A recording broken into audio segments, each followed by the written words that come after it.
Hello viewers, welcome to World History Explored. Today we will talk about the history of Mexico. Over 3 millennia have passed since the founding of Mexico. Mesoamerica, the region of central and southern Mexico, was first settled more than 13,000 years ago and witnessed the emergence and collapse of numerous sophisticated indigenous civilizations. Later on, Mexico became a distinctively heterogeneous nation. Before we go on, please like this video and subscribe to our channel for more videos like this. Let's get started. The political history of conquests and kings was chronicled via the glyphic writing systems produced by Mesoamerican civilizations. The pre-Columbian or pre-Hispanic era refers to the history of Mesoamerica prior to the arrival of European settlers.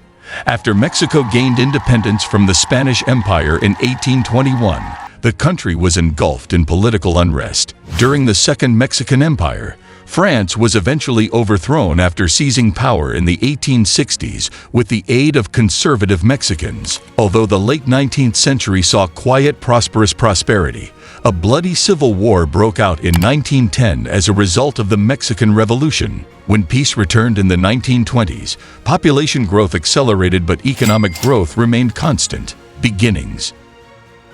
It was previously believed that humans had lived in Mesoamerica for 40,000 years, a belief based on the discovery of what were supposed to be ancient footprints in the Valley of Mexico. Further research utilizing radiocarbon dating may reveal that this date is not accurate. Whether the 23,000-year-old campfire remains discovered in the Valley of Mexico or the oldest human remains discovered in Mexico to date is still up for debate. The climate in Mexico was substantially milder than it is now when the first people arrived. Several sizable paleo lakes, generally referred to as Lake Texcoco, were situated in the Valley of Mexico and were encircled by thick forests. Fish and other lacustrine creatures were present in the lake region, while deer were found in this area. Small land animals made up the majority of the fauna. These circumstances favored the early attempt to live as a hunter-gatherer society.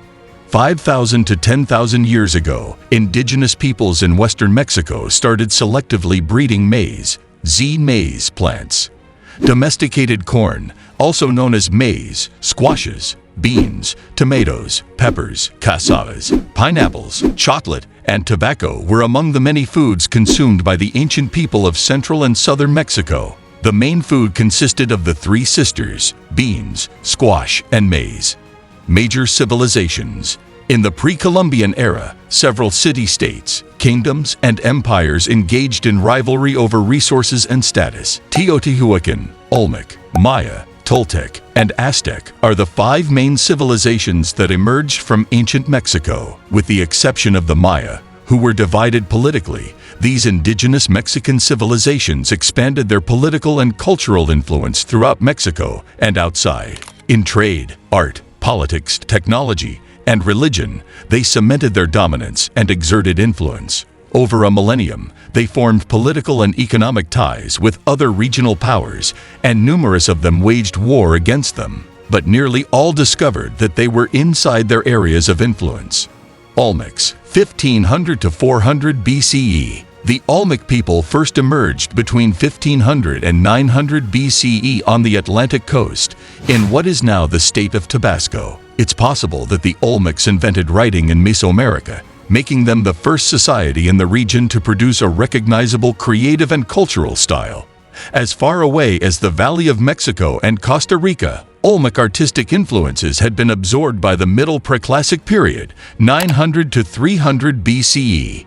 Maya. From 300 BCE, certain aspects of Maya culture emerged, such as the ascent of the Ajau, or monarch. Maya kingdoms spanned from the northern Yucatan Peninsula to the Pacific shores of southern Mexico and Guatemala in the centuries before the Classical era. Large ceremonial temples and complexes were constructed by a rich elite who progressively took control of the egalitarian pre-royal Maya culture. The Classic period, when the Maya kingdom sustained a population in the millions, begins with the first recorded long count date of 199 AD. The largest kingdom, Tikal, had 500,000 people living in it alone, but a kingdom's average population was far lower, at about 50,000. Teotihuacan.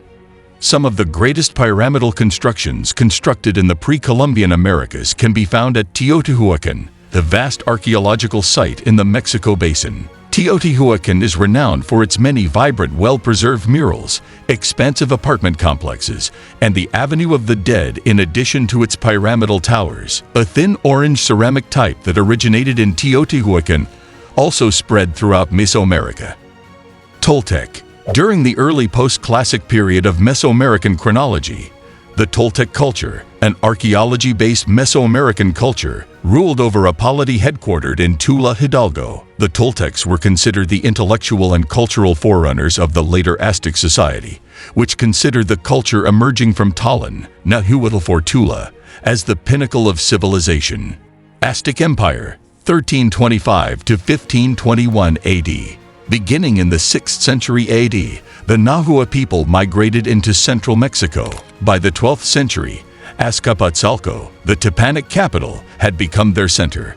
The Mexica people came to the Mexico Valley around the year 1248. They had moved over what is generally believed to have been 100 years from the deserts north of the Rio Grande. Citation needed. They might have believed themselves to be the descendants of the great civilizations that came before them. With their military prowess and ambition, the Aztecs more than made up for their initial lack of political might. They founded Tenochtitlan, the largest metropolis in the world, in 1325. The foundation of Aztec religion was the conviction that thousands of people had to be sacrificed in order to fulfill the gods' ongoing demand for human blood offerings in order to maintain their beneficence. It is believed that this notion was shared by all Nahuatl people. The Aztecs used a ceremonial warfare known as flower war to capture people during times of calm. Such conflicts were compelled upon the Tlaxcalteca and other Nahuatl people. Spanish conquest of the Aztec Empire.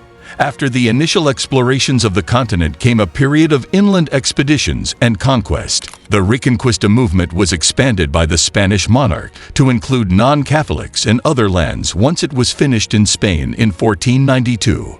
Spanish explorers under the command of Vasco Núñez de Balboa explored and conquered the region around the Atredo River on the coast of modern-day Colombia, close to the Gulf of Urabá.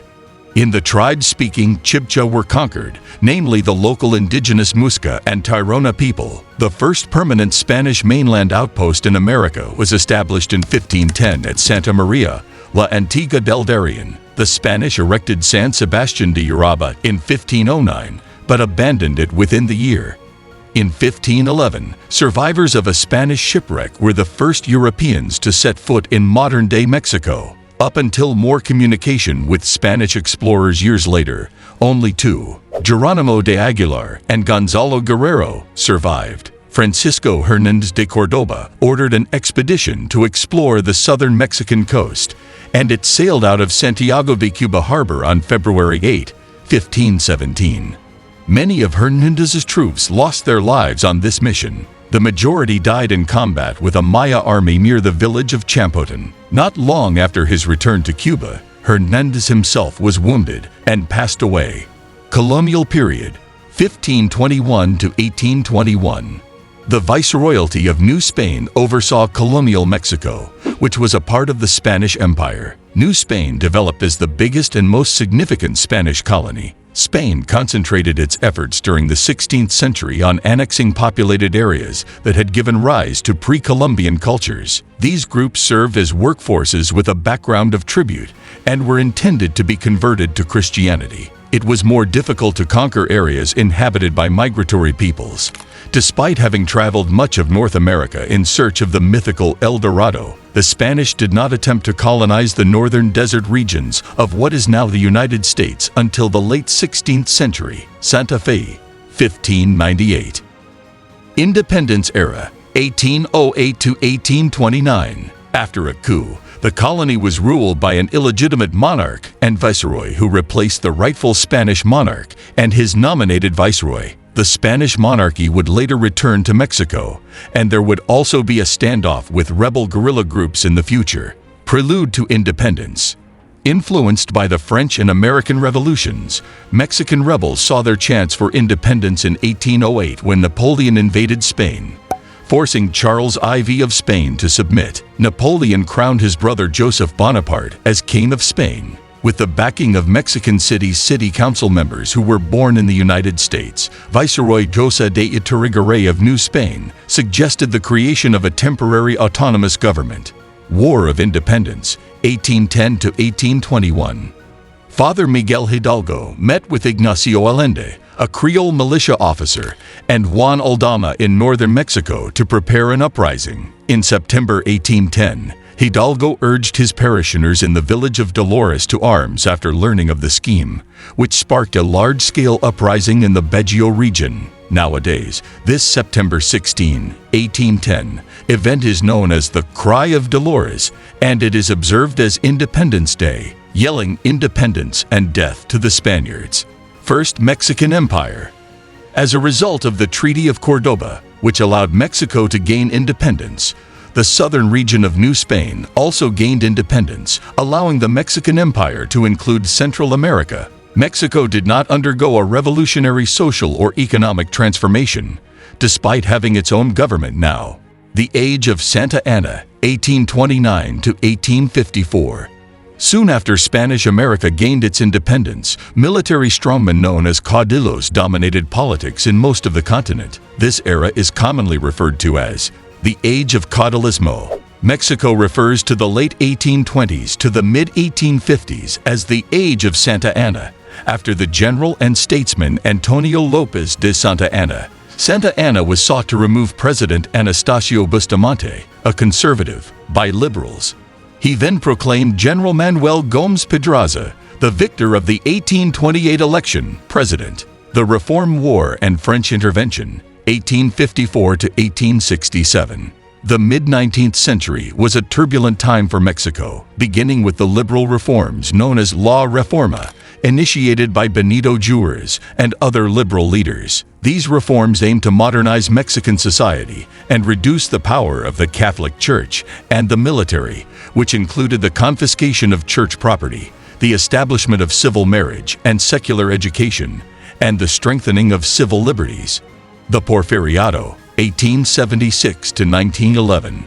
After a decade of relative political instability, General Porfirio Díaz seized power in 1876, marking the beginning of a long period known as the Porfiriato. Díaz ruled Mexico with an iron fist, promoting economic modernization and infrastructure development, including railways, telegraph lines, and ports.